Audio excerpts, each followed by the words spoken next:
이노TV 오신 여러분 환영합니다. 저는 스포츠조선 유동혁, 루키 더 바스켓 이동환입니다. 3월 둘째 주 KBL 룸 팩트 2부 순서 한번 진행을 해보도록 하겠습니다. 예. 왜 이렇게 발음이 꼬이죠? 네. 혹시 뭐 밥을 못 먹어서 그래요. 당 떨어지신. 당 떨어졌어요. 예. 그렇군요. 저는 이제 오기 전에 아주 이제 돌체 라떼 먹고 왔어요. 예. 돌체 라떼. 예, 제가 또 그냥 라떼 안 먹거든요. 돌체 라떼 먹었어요. 돌겠네 진짜. 그러면 이제 당을 또 끌어올려서 방송에 모든 걸 다 쏟아내는데 이게 제가 쏟아내다 보니까 말이 너무 빨라지는 것 같은데 지금 안 그래도 댓글에 좀 그런 얘기가 있습니다. 네, 댓글부터 소화를 한번 해보도록 할게요. 김태용님이 재미는 있는데 흥분해서인지 말이 너무 빨라져서 랩하는 것 같습니다. 중요한 포인트 짚어줄 때는 조금 액센트나 공기반 멘트반으로 말하시면 전달이 더 잘 되겠네요. 좋은 충고 감사드립니다. 그렇게 하도록 예. 할게요. 저희가 시간은 이 제작진들이 30분 내로 줄이라 그러지 할 내용들은 많죠. 우리도 또 말은 많지. 그러니까 그렇죠. 이제 최대한 축약해서 한다고 하는데도 계속 늘어나고 그래서 말이 빨라질 수밖에 없는 그런 상황이 생기는데 이게 또 제작진분들 때문이에요. 맞아요. 제작진. 안영준이 뭐야? 안영준이. 아니 그러니까요. 아니 저희한테 이번 주도 30분 안으로 이렇게 계속 눈치를 주십니다. 세게 말하시진 않아요. 아주 귀에 딱지가 안 껐어 아주 진짜. 그렇다 보니까 저희가 그럼 팀당 이제 어느 정도 이제 시간 배분을 하면서 스피드하게 짜자작 한 거 다 쏟아내야겠다. 그것도 빈약하게 할 수는 없잖아요. 대충 할 수는 없잖아요. 제작진들이 하도 30분 그냥 내가 꿈에서 나와요. 그 30분 지났냐고 확게 해봐.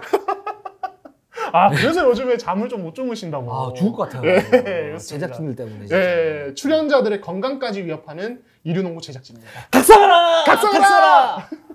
예, 좋습니다. 그리고 슈팡님이 모틀리스카 너무 기대를 해서 그런지 참 실망스럽습니다. 기름선이고 미스가 너무 많아요. 자, 전자랜드 외국 선수들에 대한 좀 아쉬움 이야기를 하셨는데 지금 살아나고 있어요.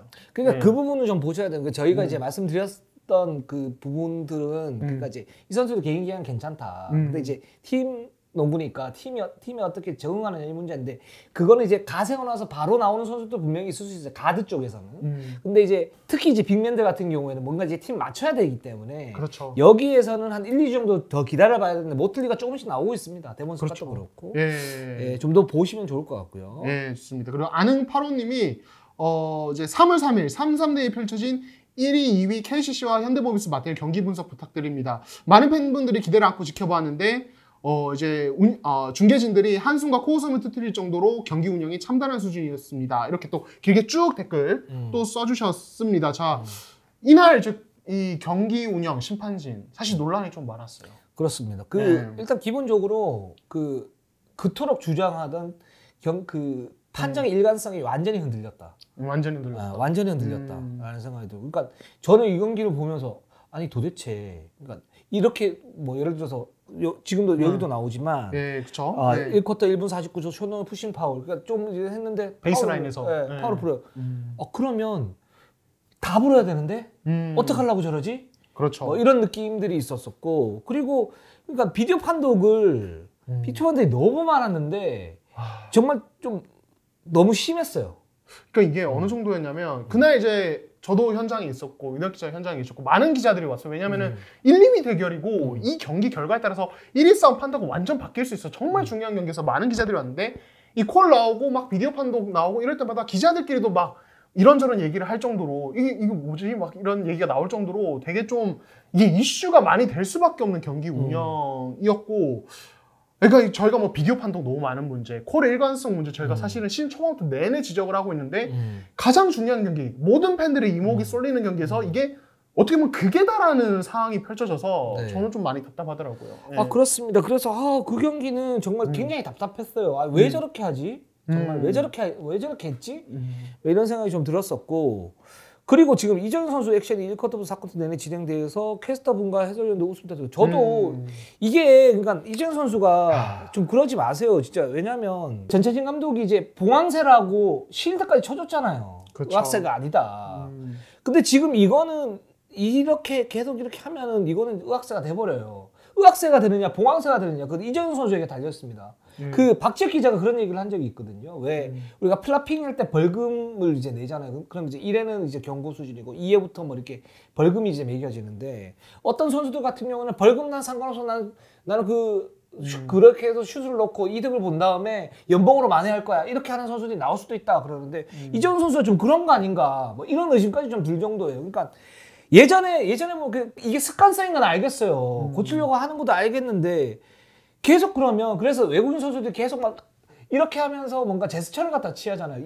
이거는 아닙니다. 어떻게 보면 이게 치팅인데 왜 소동철 감독이 김현민 선수한테 플랍이 나오니까 거기서 또 나쁜 버릇 하면서 주의를 줬잖아요. 제가 볼 때 전장현 감독이 이정현 선수한테 이런 부분에 주의를 줘야 돼요. 그렇죠. 네. 예.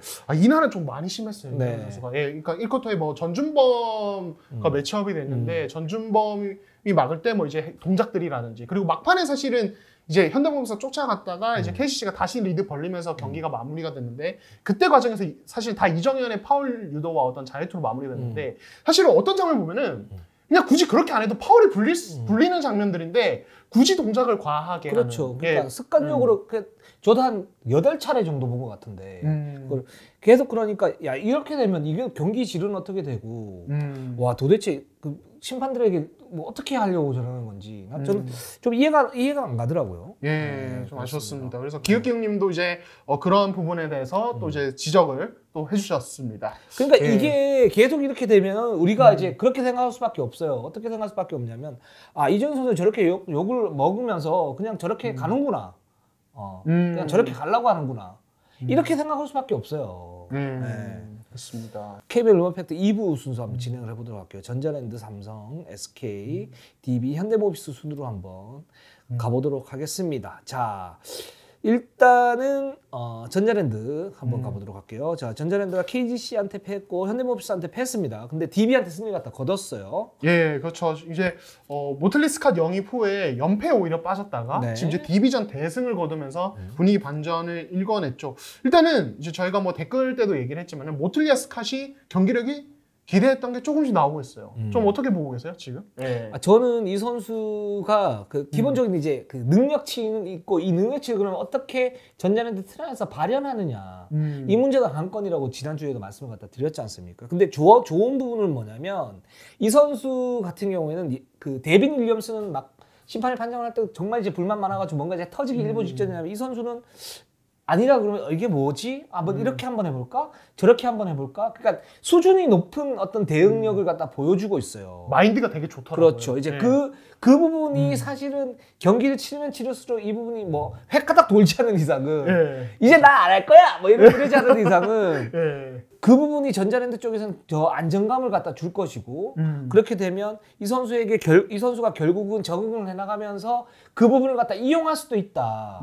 이런 생각까지 좀 들 정도로 그렇게 좀 침착하게 경기를 하고 있습니다. 그것도 이제 경기가 잘 풀리지 않는 상태, 패하는 상태에서도 계속 그런 부분들이 보이고 있으니까 이분은 굉장히 긍정적이다. 그렇죠. 생각이 들어요. 예. 그러니까 이제 모틀리 같은 경우는 특히 대학 졸업하고 계속 NBA G리그에서만 뛰어왔고, 네. 그러니까 G리그와 또 이제 한국 무대 가장 큰 차이는 수비자 3초 룰이 없다는 것. 그로 인해서 트랩 수비도 또 많아지고, 그냥 완전 뭐랄까 집 짓는 수비도 많고, 그리고 이제 윤영 기자가 아까 일부에서 말씀드린 하드코어적인 부분 때문에 트랩 수비에서 이제 신체 접촉이 많아서 이게 안 불리는 경우도 되게 많단 말이에요. 그렇죠. 그러니까 이거에 대해서 이제 감정 컨트롤이 안 되면은 데빈 윌리엄스처럼 되는 건데 모틀리는 그 이제 현대모비스전 보면은 파울콜 누적되면서 막판에 퇴장당할 때도 그러니까 엔간한 선수면은 막 외국 선수면은 항의 거칠게 할 법도 한데 조용히 들어갑니다. 예, 그러니까 별로 이제 말 안 하고 그러니까 그런 심판들과의 어떤 기싸움에 대해서 이렇게 크게 신경 쓰지 않고 좀 게임에 집중하려는 모습일까요? 그렇죠. 스캇도 그렇고 자기 할 거 하는. 예. 네, 그렇죠. 그런 모습이 있고 모틀리는 이제 지난주에 저희가 얘기할 때 이 페인트 존에서의 어떤 마무리 능력에 대해서 많이 얘기를 했는데 이게 서서히 몸이 올라와서인지 어떤 모습이 나오냐면 트레이션 공격 때 리바운드 잡고 직접 코스트로 치고 달려가면서 마무리를 하는 모습이라든지 그리고 이 디비전부터는 미드레인지에서 이제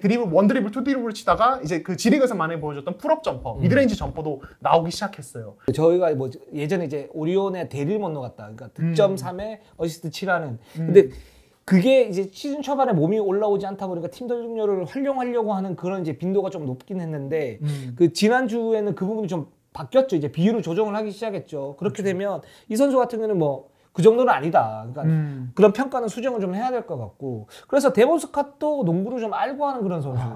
이렇게 되면 이 전자랜드가 지금 뭐 이제 원래 적응기가 있고 거기서 이제 패하긴 했어요. 근데 이 두 선수 같은 경우에는 이 전자랜드의 객관적 전력의 힘 그리고 피오의 경쟁력을 높여줄 수 있는 카드는 충분하다라는 생각이 들고요. 근데 하나 좀 걱정이 되는 건 뭐냐면 이 두 선수가 왔을 때 지금 그 유동 감독이 뭐 그 많은 호록 그중에 이제 가장 똑 싸세요 있지 않습니까? 똑 그쵸. 싸세요. 예. 그게 이제 과도한 외국인 선수 의존도를 얘기를 하는 건데 이 모틀리가 들어갔을 때 그런 부분들이 살짝 보여요. 근데 코칭 스태프도 생각을 해보셔야 되는 게 뭐냐면 잘하는 선수가 있으면 그 선수한테 몰아주는 게 어떻게 보면 인지상정 아닙니까? 그렇죠. 그 어떤 틀이 명확하지 않을 그렇죠. 때. 예. 그러면 틀을 명확하게 만들면 되는 거죠.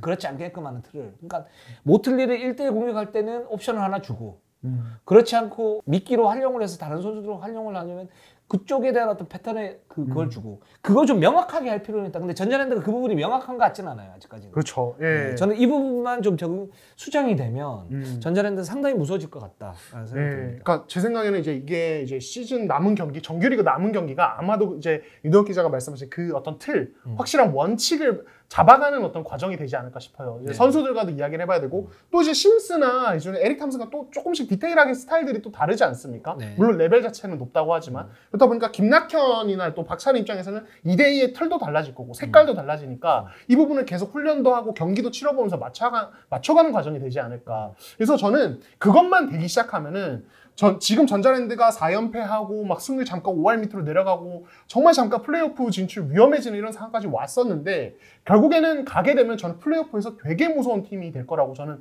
나름 좀 확신을 한다고 해야 되나요? 네, 지금 특히 디비전 경기 내용을 보면은 저는 확신까지는 아니에요. 확신까지는 아니다. 확신까지는 아니에요. 그러니까 전자랜드가 디테일하게 뭔가를 잡아가지고 해야 되는데 첫 번째는 그런 모습들이 그동안에 많지는 않았어요. 그리고 두 번째는 이런 그 포스트의 어떤 우위를 활용을 한 어떤 게임, 그 언더독 느낌이었지. 거기에서 경기를 지배하는 어떤 그런 부분에서 과연 전자랜드가 가능할 것인가 이 부분 좀 봐야 된다라는 생각이 듭니다. 예, 좋습니다. 또 핫도그 내기 할까요? 핫도그 내기할까요? 네. 근데 일단 전자랜드 4위 안에 들어가는 건 제가 진 것 같거든요. 지금 전자랜드 6위까지 내려가면서 네네네. 닭꼬치. 근데 몰라요 아직. 네, 아직은 몰라요. 예. 네. 이 팀이 뭐 예를 들어서 연승을 타버린다. 그렇게 되면 또 모르는 거니까 좀 더 봐야죠. 네, 좋습니다. 일단 지켜보시고 자 그럼 다음 팀으로 넘어가도록 하겠습니다. 자, 우리 삼성을 한번 보겠습니다.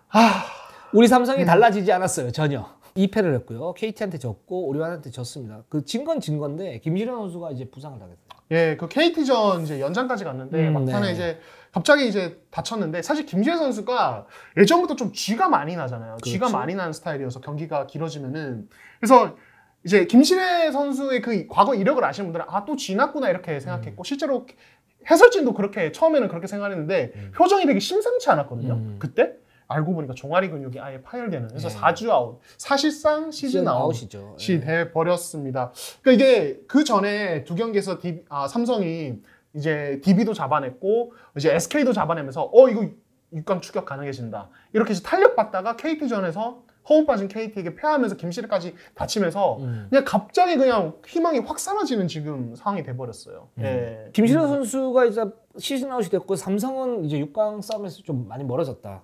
이제 이렇게 좀 보면 좀 될 것 같고요. 근데 지금 삼성이 사실 김시련 선수가 있었을 때 우리가 이제 좋았던 게 뭐냐면 화이트를 중심으로 한 스몰 라인업. 맞아. 그리고 힉스와 뭐 김동욱 이런 선수들과 김시련 선수를 활용한 어떤 그 공격 능력 그리고 공수의 어떤 그 빠른 트랜지션 이런 부분이 잘 어우러질 수 있다. 그래서 그런 이제 단기적인 효과가 있었는데 김시련 선수가 빠져나가면서 이제는 시즌 초반의 어떤 삼성 근데 이간희가 없어요. 그런 이제 삼성이 됐는데 그래서 KT전도 그렇고 오리온전도 그렇고 좀 많이 답답한 모습을 보였습니다. 예, 좋습니다. 그래서 어떻게 보면은 아직 뭐 이제 6라운드가 남긴 했지만은 네. 이제는 좀 뭔가 다음 시즌 그림까지 같이 구상을 하면서 가야 되는 상황이 아닌가 싶은데 글쎄요. 삼성이 지금 이제 일단은 가드지는 여전히 김시래를 빼면은 뭔가 믿음을 아직 주기는 좀 불안하고 외국 선수들도 힉스가 힘이 좀 빠지긴 해서 특히 공격에서 이제 공헌도가 네. 좀 떨어져 있고 많이 떨어져 있어요. 예, 화이트도 아직도 슛감이 좀 왔다 갔다 하고 있거든요. 그래서 이게 과연 다음 시즌에 또 김시래의 어떤 외국 선수 파트너라든지 조합은 삼성 국내 선수진 조합은 어떻게 될 것인지 이거에 대해서 좀 많이 좀 고민이 되더라고요. 저는 보면서. 예. 삼성은 힉스는 지금 공격 능력이 많이 좀 떨어져 있어요. 그리고 지금 제가 볼 때는 뭐 팀 내부적으로 뭔가 모르겠는데 어떤 약간 살짝 불만이 좀 있는 것 같아요. 익스 선수. 그 이제 드러내거나 뭐 그러진 않는데 뭐 풀리지 않으니까 그런 부분이 있는 것 같고. 그리고 삼성은 전체적으로 농구를 할 줄 아는 선수가 김동욱밖에 없는 것 같아요. 농구를 할 줄 아는 선수. 그래서 그게 좀 가장 큰 문제 같습니다. 그러니까 넥을 짚고 뭔가를 이제 패싱을 해주고 뭔가 하는 선수가 없고 그 승부를 보면서 농구를 하는 선수가 없어서 이 팀은 무너질 때 확 무너지고 그리고 따라갈 때 뭐 그냥 정말 겨우겨우 이제 따라가고 활동력도 괜찮고 김시래가 없지만은 그래도 이제 버틸 수 있는 어떤 자원들이 있기는 하지만 그런 이런 구심점이 없기 때문에 삼성은 좀 네. 아휴. 예, 진짜 삼성이 희망이 엄청 찼다가 김신혜가 아웃돼 버리니까 맥이 확 빠지는 부분이 있어요. 그러니까 이게 그렇죠. 대표팀 휴식기를 사실은 김신혜 중심의 팀으로 맞추기 위해서 그 시간 내내를 준비해 왔고 그 과정에서 2대2 수비 강조하면서 팀 전체 에너지 레벨도 높이면서 2연승을 달렸었단 말이에요. 근데 이게 김신혜 확 빠져버리니까 진짜 그냥 갑자기 모래성처럼 무너지는 거죠. 근데 팀 칼라가 왜 이렇게 되는지 모르겠어요. 진짜로 이 팀은. 그러니까 한 명이 빠진다고 한 명이 빠질 수 있죠. 뭐 절대적인 에이스가 빠질 수 있는데 그렇다고도 이제 버티는 힘 이런 부분이 좀 있고 이제 끈끈함이 있어야 되는데 이제 이게 없어요. 한 선수 두 선수가 빠지면 확 무너져.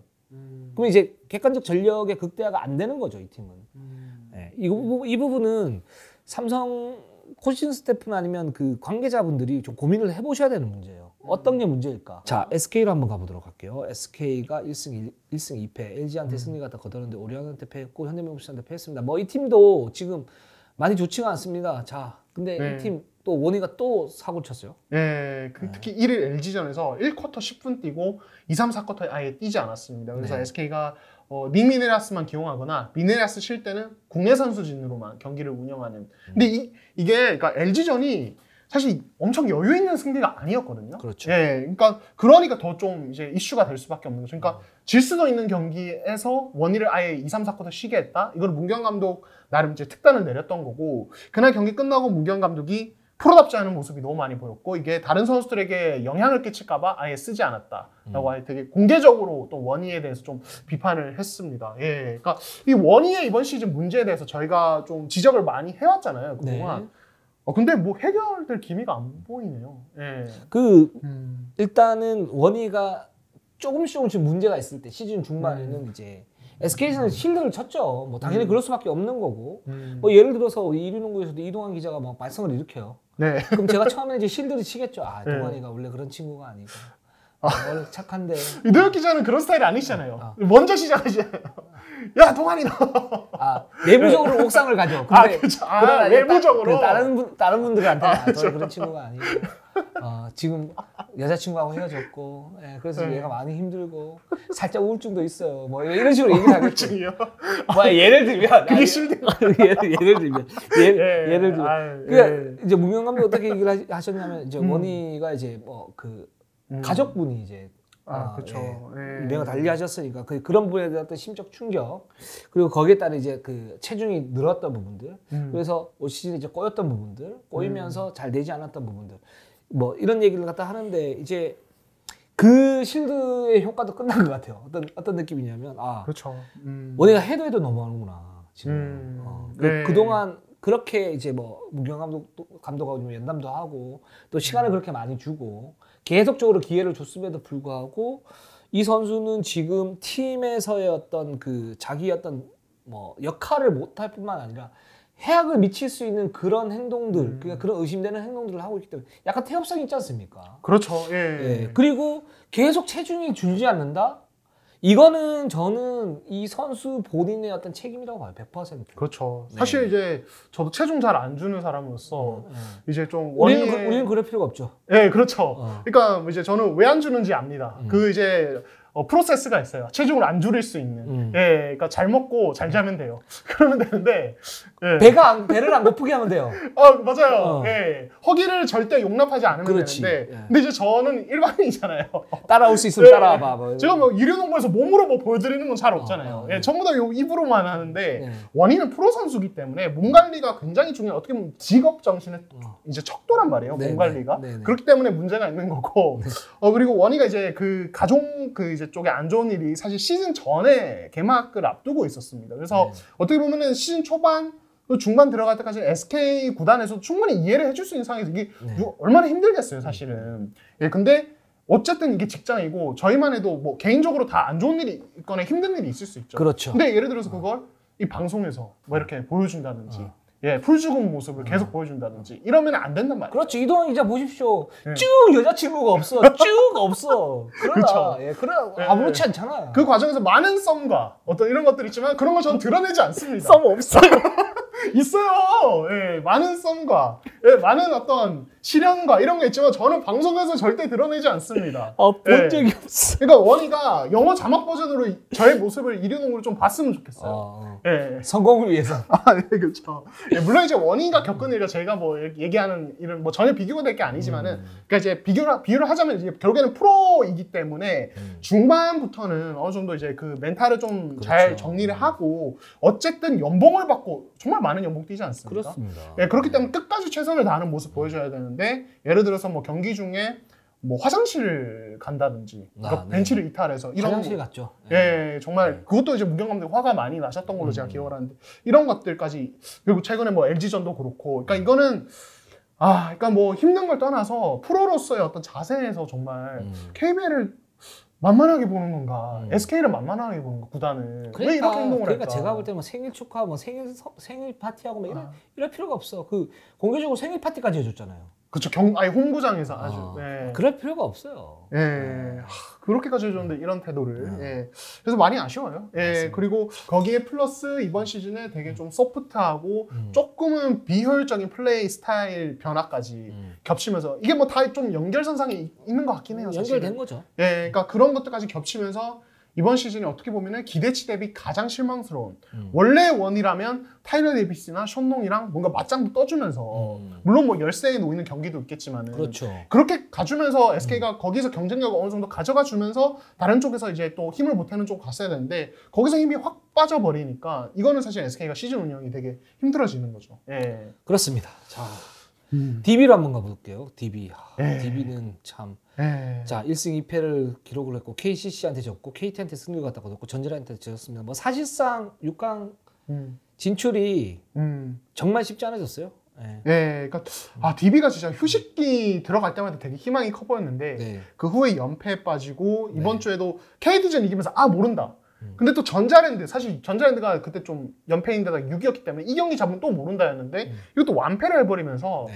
이 팀도 이제는 좀 6강이 진짜 멀어진 느낌이 듭니다. 예. 근데 DB가 진짜 이 시즌전 준비가 정말 중요하다라고 보는 게 뭐냐면 사실 DB가 최근 한 3년간 굉장히 끈끈한 팀이었었잖아요. 그러니까 전력에 비해서 훨씬 더 시너지 효과가 나오고 뭔가 패하더라도 상대 발목을 잡는 그런 느낌. 그런 느낌이었었잖아요. 맞아요. 근데 올 시즌 DB는 좀 이상해요.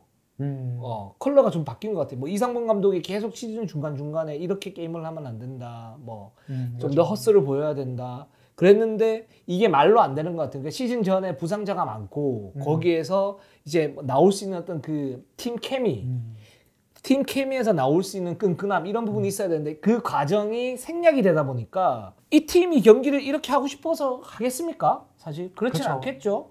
아는데 끈끈함이 확실히 덜해요. 그렇죠. 이게 그러니까 이게 사실 어떻게 보면 이제 그 끈끈함이 어디서 왔느냐를 돌이켜 봤을 때 지난 시즌이랑 직접적으로 지난 시즌만 놓고 비교를 해보면 어쨌든 외국 선수 스타일이 바뀐 거. 네. 그러니까 결국에는 수비에서 끈끈함이 좀 이제 아무래도 좀 무너져 있죠. 그렇죠. 김정규 몸 상태가 너무 다르죠 지난 시즌과. 그렇죠. 그러니까 저희 댓글에도 있었는데 김정규는 원래 골 밑에서 높이로 하는 선수인데 왜 자꾸 밖으로 나가게 하느냐. 이건 문제가 있는 거 아니냐. 근데 이게 어떻게 보면 김정규 몸 상태가 안 따라줘서.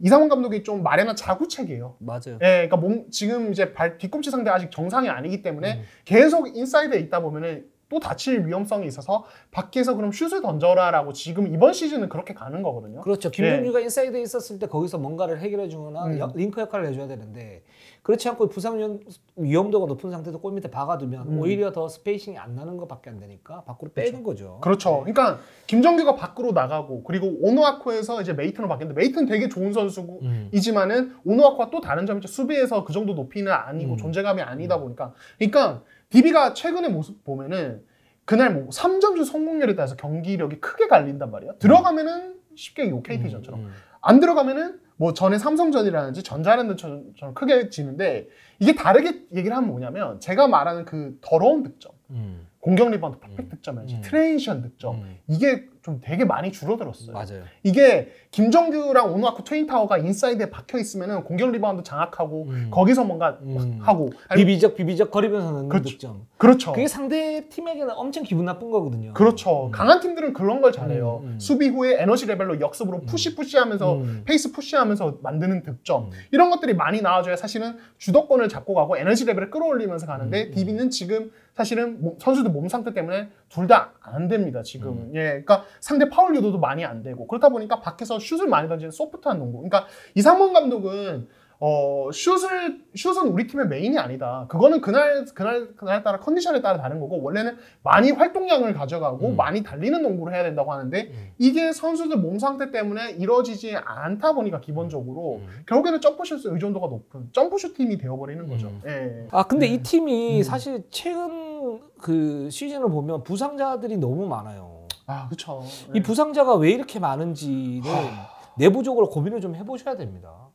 그러니까 저는 조금 제일 의아한 게 사실은 김종규 선수의 컨디션이거든요. 김종규 선수가 그러니까 지난 시즌이 일찍 끝났잖아요. 그래서 제가 알기로는 굉장히 신경을 많이 하면서 그러니까 본인이 게으르게 보낸 게 아니에요. 비시즌은 재활을 엄청 열심히 하면서 몸 상태를 베스트로 만들기 위해서 노력을 많이 했는데 시즌 초반에 그렇게 다쳐버렸단 말이에요. 사실 뭐 김현우 선수의 시즌 아웃은 되게 불운에 가깝다면은 이제 김정규의 몸 상태 문제는 좀 약간 미스테리해요 개인적으로는. 그러니까 이게 이거 도대체 무슨 이유일까? 예, 저도 좀 아쉽습니다. 다음 시즌이라도 봐야겠죠 지금으로서는. 예. 알겠습니다. 자, 현대모비스 한번 가보도록 할게요. 현대모비스가 KCC한테는 졌고 전자랜드전에서 승리가 딱 거뒀습니다. 전준범 선수의 극적인 3점 슛으로 그리고 SK한테 승리가 딱 거뒀어요. 네, 그렇습니다.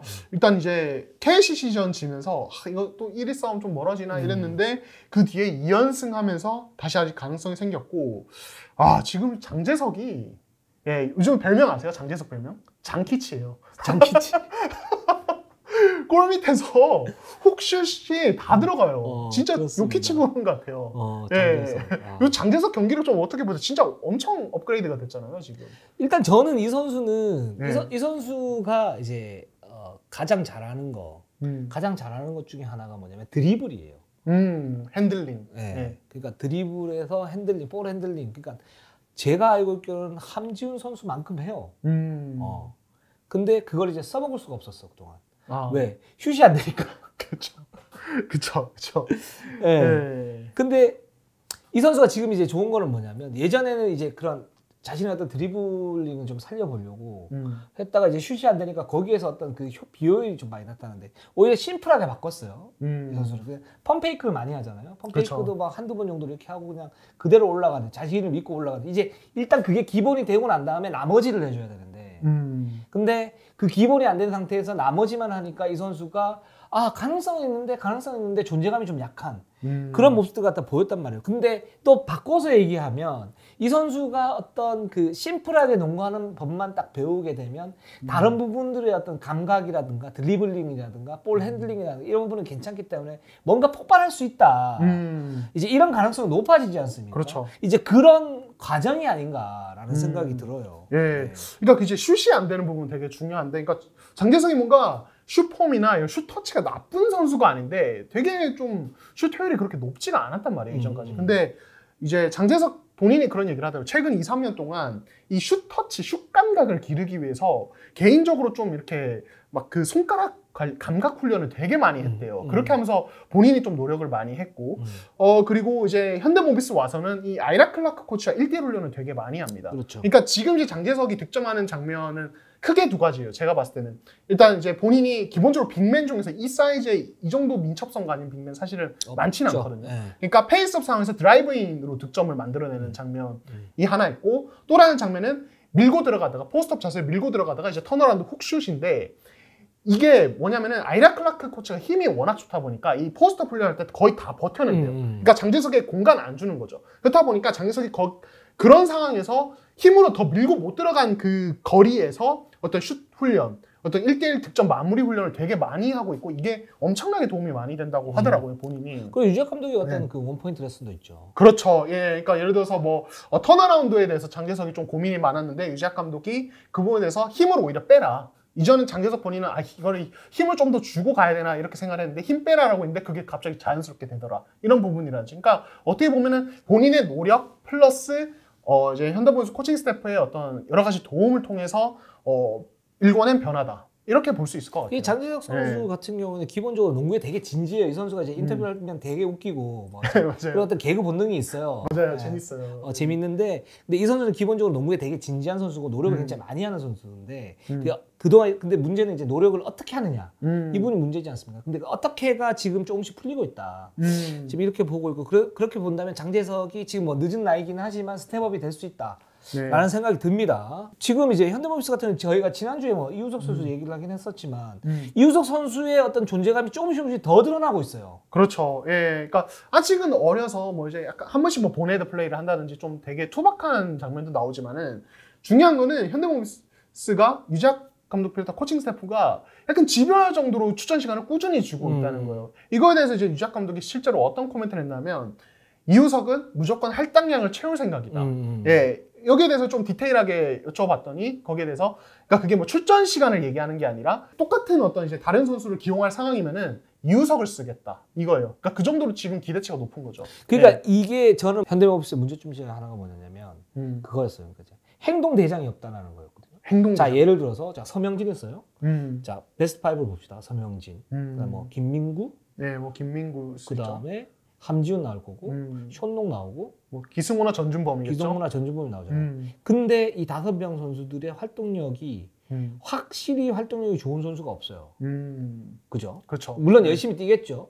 그럼 거기에서 이제 막 뭔가 튀는 선수가 있어야 된단 말이죠. 문성곤이라든가 이런 선수. 그걸 이제 그동안에 현대모비스에서는 그 김영현이 해주거나 아니면 정성호가 상무 제대하고 이후에 미친 듯이 막 이렇게 좀 이렇게 누볐단 말이죠. 해줬죠. 사실 예. 그거 이제 예전에 전성기 때 양동훈이 다 해줬는데. 그렇죠. 그랬는데 그럼에도 불구하고 뭔가 부족하죠. 정성호라든가 김영현은 기복은 있으니까. 물론 그렇죠. 이제 좋은 선수들입니다. 잘 쓰고 있고.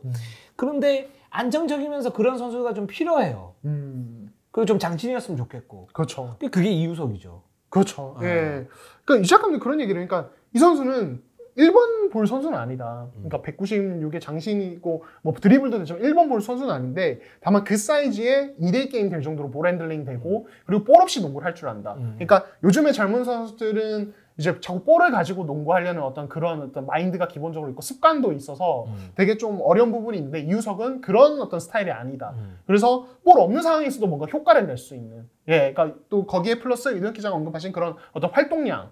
으로 또 이제 채워줄 수 있는 부분 없는 상황에서 갑자기 백도 컷을 한다든지 이런 움직임들 이게 사실 다른 선수들이 못 보여주는 움직임이거든요 현대모비스. 근데 저는 이제 지금 트렌드가 NBA에서 트렌드가 뭐 이제 속공 많이 뛰고 섭정을 좀 많이 하는데 이게 중요한 게 아니고 지금은 이제 심플하긴 한데 왜냐면 수비가 발전했기 때문에 이제는 포지션 경기가 이제 사라졌다 이렇게 얘기를 하죠. 그렇죠. 그게 이제 정확하게 얘기하면 볼 핸들러가 있고 그다음에 그 빅맨이 있고 그렇죠. 예. 그리고 이제 윙 자원들이 있잖아요. 예. 근데 윙 자원들이 있을 때 그 국내에 있는 감독들이 요구하는 거는 뭐냐면 볼 핸들러가 볼을 가지고 있을 때 볼 없는 오프 더 볼 움직임을 잘 가지고 가야 된다. 근데 잘 가지고 가기 위해서는 어떻게 해야 됩니까? 그러니까 열심히 뛰면 되나요? 볼 핸들러 역할을 갖다가 좀 그러니까 지금은 볼 핸들러였던 비중이 굉장히 좀 많아졌고 근데 NBA에서도 보면 나머지 선수는 정확하게 위치를 찾고 있어요. 그게 이제 자기 어떤 센스와 문제하고 연관이 돼 있지만 그러니까 이렇게 좀 구분이 돼 있는데 그 구분을 잘하기 위해서라도 볼 핸들러 역할을 해봐야죠.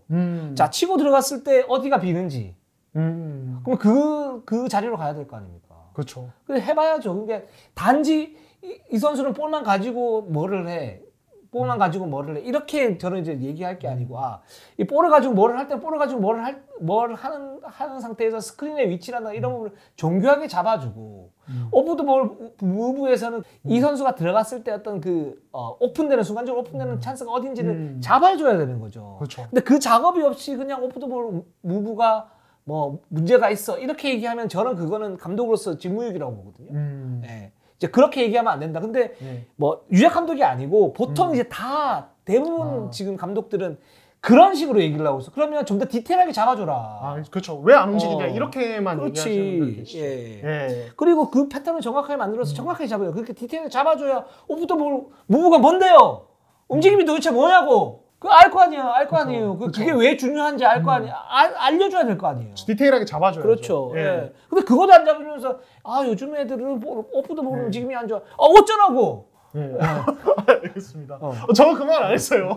제가 또 급발진 하셔가지고. 예. 아무튼 그래서 이제 그런 부분들을 조정하려면 디테일한 코칭이 필요하다. 코칭 스태프. 그러니까 감독들도 지도자들. 노력을 하셔야죠. 예. 예. 그렇죠. 예. 예. 감독 코칭 스태프도 노력하셔야 된다고요. 아무튼 그래서 이제 이우석이 그런 강점이 있어서 많이 활용이 된다. 그래서 이제 왜 이우석이 지금 나올까? 왜 이 타이밍이 굳이 나오지? 이게 의아하셨던 분들이 계실 거예요. 특히 사실 KCC전에서는 이우석이 경기력이 안 좋았어요. 그래서 후반에 기용이 아예 안 된 걸로 제가 알고 있는데, 그러니까 그럼에도 불구하고 자꾸 나오는 이유가 이제 또 코칭 스태프가 그런 믿음을 가지고 있기 때문에, 그러니까 좀 장기적으로 지금 키우려고 굉장히 좀 적극적으로 활용을 하는 것 같습니다. 네, 뭐 자질은 충분한 선수라고 보고 있고 좀 저도 기대를 좀 많이 하고 있습니다. 피오 때 또 어떤 모습을 보일지 또 궁금합니다. 좋습니다. 자, 오늘 방송은 여기까지 하겠습니다. 저희는 항상 최선을 다하겠습니다. 네이버 유튜브 구독, 좋아요, 알람. 감사합니다.